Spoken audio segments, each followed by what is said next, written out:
తెలుగులో stock market technical analysis ఛానల్కు స్వాగతం.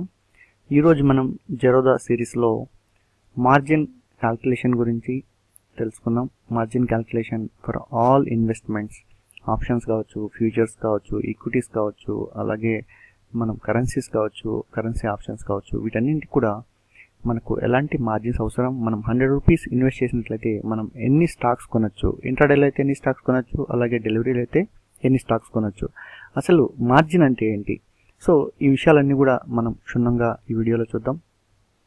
ప్రతి తెలుగు మిత్రుడు కూడా మన ఛానల్ను సబ్స్క్రైబ్ చేసుకోండి. అలాగే తోటి తెలుగు మిత్రులకు మన వీడియోస్ను షేర్ చేయండి.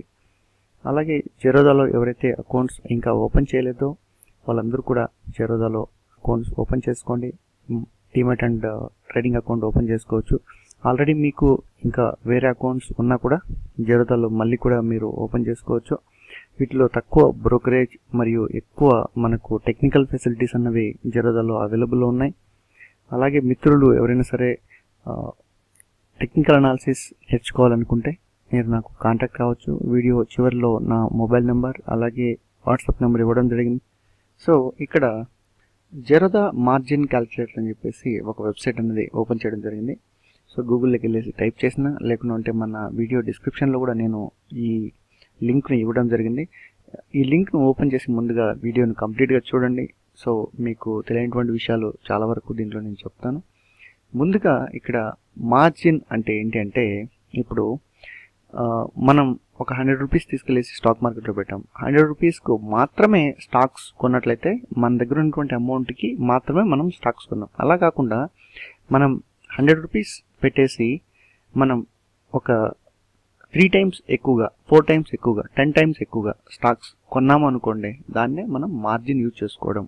ఈ కంపెనీకి ఎంత మార్జిన్ ఇస్తున్నారు మనకు అని చెప్పేసి అంటున్నాం అనమాట. ఇప్పుడు వచ్చేసి ఫర్ ఎగ్జాంపుల్ తీసుకున్నట్లయితే ఒక 100 రూపీస్ ఉన్నటువంటి ఒక స్టాక్ను మనం 100 రూపీస్ ఇన్వెస్ట్ చేసి ఒకటి మాత్రమే కొనగలం. అదే మనం 100 రూపీస్ ఇన్వెస్ట్ చేసి 10 స్టాక్స్ను కొన్నామనుకోండి, 100 రూపీస్ ఇన్వెస్ట్ చేసి మనం 10 స్టాక్స్ను కొన్నాం. వాటి వాల్యూ ఎంత? 1000 రూపీస్.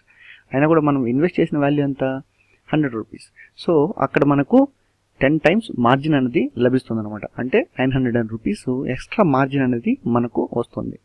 సో దాన్నే మనం మార్జిన్ అని చెప్పేసి అంటాం అనమాట. సో మనకు జెరోదాలో మనకు డిఫరెంట్ మార్జిన్స్ అనేవి అవైలబుల్ ఉన్నాయి. కంపెనీని బట్టి, కంపెనీ స్టాండర్డ్స్ని బట్టి, కంపెనీ ట్రేడ్ అయ్యేటువంటి అప్ అండ్ డౌన్స్ని బట్టి, ఆ కంపెనీ ఏ విధంగా మార్కెట్లో గ్రో అవుతుంది, అలాగే తగ్గితే ఎంత తగ్గుతుంది, పెరిగితే ఎంత పెరుగుతుంది. సో వీటన్నిటి బేస్ చేసుకొని మనకు మార్కెట్లో ఇవ్వడం అనేది జరిగింది. ఇక్కడ మనం ఒకసారి చూసినట్లయితే సిఎన్సి అంటే క్యాష్ అండ్ క్యారీ అన్నమాట. అంటే దీన్ని డెలివరీలో పెట్టుకోవడం, అంటే రేపటికి లేకుంటే ఈరోజు బై చేసి మనం ఫ్యూచర్లో అమ్ముకోవడానికి మనకు సిఎన్సి అనే ఆర్డర్స్ అనేటివి వర్క్ చేస్తాయన్నమాట. మిత్రులు సిఎన్సి గురించి, ఎంఐఎస్ గురించి, వీటి గురించి తెలుసుకోవాలంటే ఇంకో వీడియో అవైలబుల్ ఉంది, దాన్ని మీరు చూడొచ్చు. అలాగే ఎంఐఎస్ అంటే ఇంట్రాడేలో ఈరోజే కొని ఈరోజే ఖచ్చితంగా అమ్మేయాలన్నమాట. ఇన్ కేస్ మనం అమ్మేయకపోతే వాళ్ళు మన స్టాక్స్ను 3:15 కల్లా 3:15 PM ముందే వాళ్ళు మనకు అమ్మేస్తారనమాట. 3:15 PM ముందు మనం అమ్మేయాలి. ఇన్ కేస్ లేకుంటే వెంటనే సిస్టమే స్క్వేర్ ఆఫ్ చేసేస్తుంది, అంటే అమ్మేస్తుంది. సో దీన్ని మీరు గుర్తుపెట్టుకోవాలి. ఇక్కడ మనం ఏ స్టాక్నైతే మనం కొనాలనుకుంటామో ఆ స్టాక్ను మనం చూద్దాం. నేను ఇప్పుడు ఫర్ ఎగ్జాంపుల్గా SBIN అంటే ఆల్రెడీ మనం చూసాం, స్టేట్ బ్యాంక్ ఆఫ్ ఇండియాను కోడ్ SBIN అనమాట. సో SBINకు ఎంత ఇస్తున్నారు? 14 టైమ్స్ మనకు మార్జిన్ అనేది ఇస్తున్నారు అనమాట. 14 టైమ్స్ అంటే 14 సార్లు ఎక్కువ ఇస్తున్నారు. అంటే మనం ఒక స్టాక్ వాల్యూ అమౌంట్ను మన అకౌంట్లో పెట్టుకుంటే మనం 14 స్టాక్స్ను మనం కొనుక్కోవచ్చు. ఇక్కడ క్యాల్కులేట్ అని చెప్పేసి ఇక్కడ కొట్టి చూస్తున్నాం. సో నా దగ్గర వచ్చేసి 300 రూపాయలు అవైలబుల్ ఉంది. ఈ స్టాక్ ప్రైస్ వచ్చేసి కూడా 300 రూపాయలు ఉందన్నమాట. ఇక నేను గో అని ఇచ్చాను. ఇక్కడ నేను డెలివరీలో అయితే ఒక స్టాక్ మాత్రం కొనగలను. అదే ఇంట్రాడేలో అయితే 14 స్టాక్స్ను మనం కొనుక్కోవచ్చు. ఏదైతే మనం ఎగ్జాంపుల్ తీసుకున్నామో 100 రూపీస్ నా దగ్గర అవైలబుల్ ఉంది. అలాగే స్టాక్ ప్రైస్ కూడా నాకు 100 ఉంది. సో ఇక్కడ మనం చూసినా కూడా సేమ్ అనమాట. సో అదే నా దగ్గర క్యాష్ వచ్చేసి 50 రూపీస్ ఉంది, స్టాక్ ప్రైస్ 100 ఉంది. సో ఇలాంటప్పుడు నేను డెలివరీలో ఏం కొనలేను. అయితే నాకు ఇంట్రాడేలో అయితే 7 స్టాక్స్ కొనుక్కోవచ్చు అనమాట. సో ఈ విధంగా మన దగ్గర ఉన్నటువంటి కనీసం ఒక 1000 రూపీస్ మన అకౌంట్లో ఉన్నా కూడా మనం ఎక్కువ స్టాక్సే మనం కొనుక్కోవచ్చు అనమాట. ఇక్కడ చూసినట్లయితే 142 స్టాక్స్ను మనం కొని అమ్ముకోవచ్చు. సో వీటిని కొని అమ్మితే ఎంత డిఫరెన్స్లో అమ్మితే ఎంత ప్రాఫిట్ వస్తుంది అనేది నేను నెక్స్ట్ వీడియోలో మీకు చూపిస్తాను. బ్రోకరేజ్ క్యాల్కులేషన్లో మనము ఒక 142 ఇప్పుడు 1000 రూపీస్ పెట్టుకున్నాము, ఒక 100 స్టాక్స్ కొని 100 స్టాక్స్ అమ్మాము, 1 రూపీ డిఫరెన్స్లో అయితే మనకి ఎంత ప్రాఫిట్ వస్తుంది, 2 రూపీస్ డిఫరెన్స్లో అయితే మనకి ఎంత ప్రాఫిట్ వస్తుంది. సో ఇలాంటివన్నీ కూడా నెక్స్ట్ వీడియోలో మీకు చూపిస్తాను. సో అలాగే ఇక్కడ ఇంకో స్టాక్ను మనం తీసుకున్నాం. ఇక్కడ ఉన్న ఈ స్టాక్స్ అన్ని కూడా డైరెక్ట్ కూడా మనం చూడొచ్చు. కొన్నింటికి మనకు 3x అంటే 3 టైమ్స్ మాత్రమే ఇక్కడ ఇచ్చారనమాట. 3 టైమ్స్ ఇచ్చినటువంటి స్టాక్స్ మనం చూసినట్లయితే ఇక్కడ వచ్చేసి 3M ఇండియా అని చెప్పేసి ఈ దీనికి మనకు 3 టైమ్స్ ఇచ్చారనమాట. ఇక్కడ 100 రూపీస్ మనకు స్టాక్ క్యాష్ అవైలబుల్ అనుకుంటే, స్టాక్ ప్రైస్ కూడా 100 అనుకుంటే ఇక్కడ ఒక స్టాక్ కొనొచ్చు. ఇక్కడ MISలో కూడా మనము 3 స్టాక్స్నే కొనొచ్చు. సో ఇలాంటి స్టాక్స్తో కొంచెం జాగ్రత్తగా ఉండాలి. ఎందుకంటే వీటిని తక్కువ రేటింగ్ ఇచ్చేసి వీటికి తక్కువ మార్జిన్ మనకు అవైలబుల్లో తెస్తున్నాను అనమాట. ఎందుకంటే వీటిలో ఫ్లక్చుయేషన్ అనేది ఎక్కువగా ఉంటుంది. సో ఈ 14 టైమ్స్ ఏవైతే ఉన్నాయో స్టాక్స్ ఇవన్నీ కూడా కొంచెం స్టాండర్డ్ కంపెనీస్ ఉంటాయి, అందుకే వాటికి 14 టైమ్స్ ఇచ్చారనమాట. సో 14 టైమ్స్కి మనకు ఎక్కువగానే దొరుకుతాయి. మనం ఇన్ కేస్ అసెండింగ్ డిసెండింగ్ చేసుకోవాలనుకున్నా కూడా ఇక్కడ మనకు అవైలబుల్ అనేది ఉంది.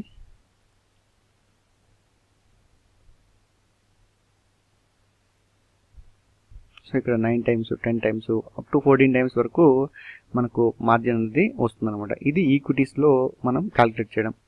అలాగే మనకు BO ఆర్డర్స్ అని చెప్పేసి, CO ఆర్డర్స్ అని చెప్పేసి, cover order, margin bracket order అనేది ఉంది. దాన్ని వేరే వీడియోలో తెలుసుకోవచ్చు. సో ఈ వీడియోలో మనం ఫ్యూచర్స్ గురించి చూద్దాం. F&Oలో ఇక్కడ వచ్చేసి NFO సెలెక్ట్ చేస్తున్నాను. ఫ్యూచర్స్లో నేను వచ్చేసి డాక్టర్ రెడ్డిస్ ల్యాబ్స్ మార్చి కాంట్రాక్టు, దీని క్వాంటిటీ వచ్చేసి 250. బై సైడ్ నేను చేయాలని చెప్పేసి ఒకటి యాడ్ చేస్తున్నాను. ఎంత అమౌంట్ అవుతుందో చూద్దాం. సో దీనికి మనకు వచ్చేసి బై సైడ్ చేయాలనుకుంటే మనకు ఇక్కడ చూసినట్లయితే టోటల్ ఇనిషియల్ మార్జిన్ వచ్చేసి అలాగే ఎక్స్పోజరు, టోటల్ మార్జిన్ ఇక్కడ కంప్లీట్గా మనకు ఇవ్వడం అనేది జరిగింది. సో మనం ఇంట్రాడేలో చేయాలి అనుకుంటే మనకు 40,000 మార్జిన్ అనేది అవసరం. అలాగే మనకు డెలివరీలో మనం చేసుకోవాలనుకుంటే మనకు 67,000 70,000 వరకు మనకు అవసరం అన్నమాట. అలాగే ఇక్కడ మనకు అంటే ఇక్కడ CDS అని చెప్పేసి, ఇక్కడ MCX అని చెప్పి అంటే ఇక్కడ వచ్చేసి అల్యూమినియం, గోల్డ్, ఇవన్నీ కూడా వీటన్నింటిని కూడా మనం క్యాల్కులేషన్ అనేది చేసుకోవచ్చు అనమాట. అల్యూమినియం, గోల్డ్ వీటన్నింటికి సంబంధించిన వాటిని క్యాల్కులేషన్ అనేది చేసుకోవచ్చు. అలాగే ఇక్కడ CDS అంటే ఇక్కడ వచ్చేసి ఆప్షన్స్ అనమాట. సో ఒక ఆప్షన్ కాంట్రాక్ట్ తీసుకోవడానికి మనకు ఎంత అవసరం, వీటికి సంబంధించిన ఇన్ఫర్మేషన్ మొత్తం కూడా మనము ఇక్కడ క్యాల్కులేషన్ అనేది చేసుకోవచ్చు. సో ఒక ఆప్షన్ కాంట్రాక్ట్ తీసుకోవాలంటే మనకు వచ్చేసి 1846 రూపాయలు డెలివరీలో కావాలి. అదే ఇంట్రాడేలో అయితే ఇంత అమౌంట్ అనేది అవసరం అనమాట. సో ఇక్కడ MCX కూడా చూసినట్లయితే MCX మనకు అవైలబుల్ ఉంది. MCX కూడా మనం క్యాల్కులేట్ చేసుకోవచ్చు. ఇక్కడ మనకు ఈక్విటీ ఫ్యూచర్స్కు అంటే ఈక్విటీ ఫ్యూచర్స్ సంబంధించిన టోటల్ ఇన్ఫర్మేషన్ అనేది ఇక్కడ ఉంది. ఏమంటే ఇక్కడ క్యాల్కులేషన్ అనేది చూసాం, ఇక్కడ కూడా క్యాల్కులేట్ చేసుకోవచ్చు డైరెక్ట్గా మనం. సో ఇక్కడ చూసినట్లయితే మనము కాంట్రాక్ట్స్, సో ఏసీసీ క్యాల్కులేటర్ ఇక్కడ చూస్తున్నాం, ఇక్కడ డైరెక్ట్గా మనం అవైలబుల్ ఉందన్నమాట. సో ఇది వచ్చేసి normal margin, MIS margin. MIS అంటే ఇంట్రాడే మార్జిన్ అనమాట. సో ఈ విధంగా మనం వీటిని చేసుకోవచ్చు. అలాగే కమోడిటీస్ చూసినట్లయితే కమోడిటీస్కి అయితే ఎంత కావాలి.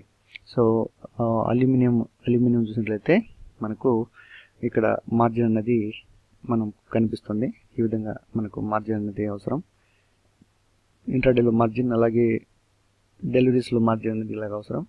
మనం కరెన్సీస్లో చూసినట్లయితే కరెన్సీస్లో మనకు యూరోపియన్ కానీ అలాగే JPY కానీ USD కానీ ఈ విధంగా మనకు కరెన్సీస్లో కూడా మార్జిన్స్ అనేవి అవసరం అనమాట. కరెన్సీస్లో మార్జిన్స్ అనేవి ఫ్యూచర్స్లో తక్కువగా ఉంటాయి.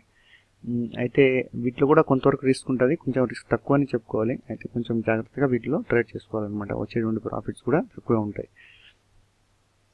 అలాగే ఈ BO అండ్ CO ఆర్డర్ మనం వేరే దాంట్లో చూద్దాం. వీటికంటే ఒక వేరే కాన్సెప్ట్ అనేది ఉంది. సో వాటిని మనం ఆర్డర్స్ని ప్లేస్ చేసుకోవాలన్నా సరే వీటికంతా కూడా డిఫరెంట్ కాన్సెప్ట్ అనేది ఉంటుందన్నమాట. సో మరో వీడియోలో మనం ఇంకా వేరే విషయాలను తెలుసుకుందాం. అంటే మనం ఒక స్టాక్ను బై చేసి ఒక ₹1 ఎక్కువ అమ్మితే మనకి ఎంత ప్రాఫిట్ వస్తుంది, ఎంత ఎక్స్పెన్సెస్ మనం బేర్ చేయాలి, బ్రోకరేజ్తో పాటు మిగిలినటువంటి ఛార్జెస్ ఏవి, అవన్నీ కూడా మరో వీడియోలో చూద్దాం. మరిన్ని stock market technical analysis videos కోసం మన ఛానల్ను సబ్స్క్రైబ్ చేసుకోండి.